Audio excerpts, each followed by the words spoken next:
We begin this morning on the campaign trail as both presidential candidates reach beyond their base with fewer than 3 weeks now until Election Day. Vice President Kamala Harris sat down for an interview with Fox News yesterday, saying that her presidency will not be a continuation of Joe Biden's presidency. Meantime, former President Trump spoke to Latino voters at a Univision town hall.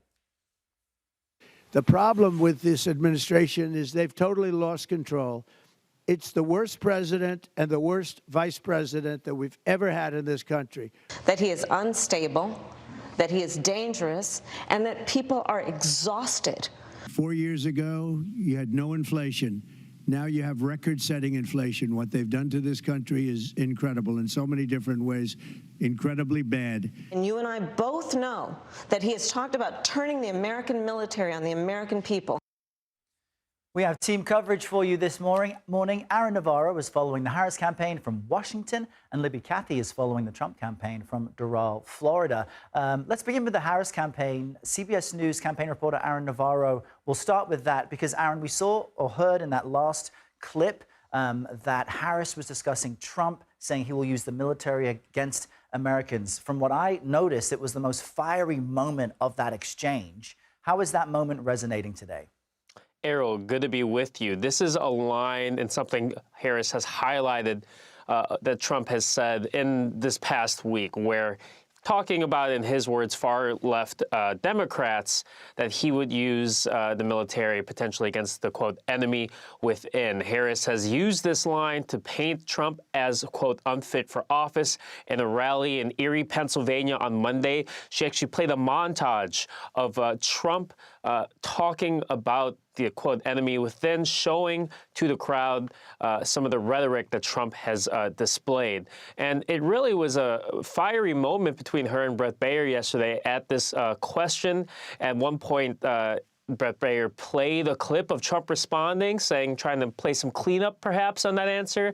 And Harris said, no, you did not show the true clip, the clip of him actually talking about American citizens as, quote, the enemy within. And Aaron, I lost count at the number of times both Harris and Baier were speaking over each other.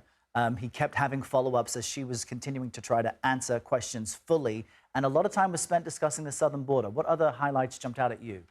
That immigration exchange was notable to me. At one point, Bret Baier played a clip of a woman who lost her daughter due to an incident with an undocumented immigrant. And Harris, said that she's sorry for her loss, but immediately turned to pivoting to blaming former President Trump for sinking the bipartisan border bill and lobbying members of Congress to vote against it. And that was kind of the tone of the interview. You weren't necessarily going to get very brand new answers from Harris in terms of policy, but what she wanted to do on Fox News with a predominantly conservative viewership is display the contrast between herself and Trump. She would constantly turn to the differences between her platform and what Trump would do in the White House. And from talking to Democrats, they feel that that strategy worked and shows that she can take tough questioning. All right, Aaron, thank you for that. Libby Cathey, let's jump over and chat with you about the Trump campaign. What were some of the major notable moments that you saw from his interview last night with Univision? Yeah, good morning, Errol. I was here in Doral for that town hall with undecided Hispanic voters yesterday. Trump taking questions from them, and this comes as he tries to court that Latino vote in Florida and across the country. Really taking thoughtful questions from this group of voters.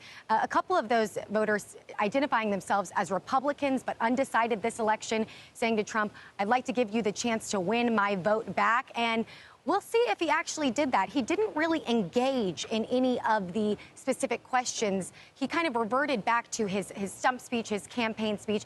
For instance, someone asked Trump what he would say to the victims of school shootings. He defended the Second Amendment, didn't offer any words for those families. Someone asked Trump if he believes climate change is still a hoax, considering Hurricane Milton and Helene. Trump did not really answer that question, did not say it was a hoax, but talked about how he thinks nuclear warming is a bigger issue. He was also asked about January 6th. This came from one of those voters who said, I'd like for you to win my vote back. And Trump really doubled down on that day, didn't say there was anything wrong with it, called it, quote, a day of love.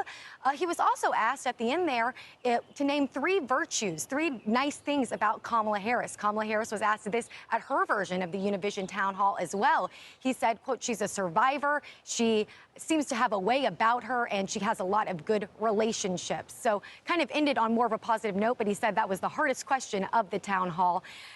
We'll see if voters liked these answers. Really, Right. Trump sticking to his typical campaign lines, but he was not combative with these voters as we see him get with the media like he was with Bloomberg earlier this week. He was pretty respectful and tempered throughout this, but, not really engaging in the specifics of these very thoughtful questions from these undecided Hispanic voters. Yeah, still interesting to see both candidates going beyond their base in these final few weeks. Libby, thanks so much. Appreciate your report.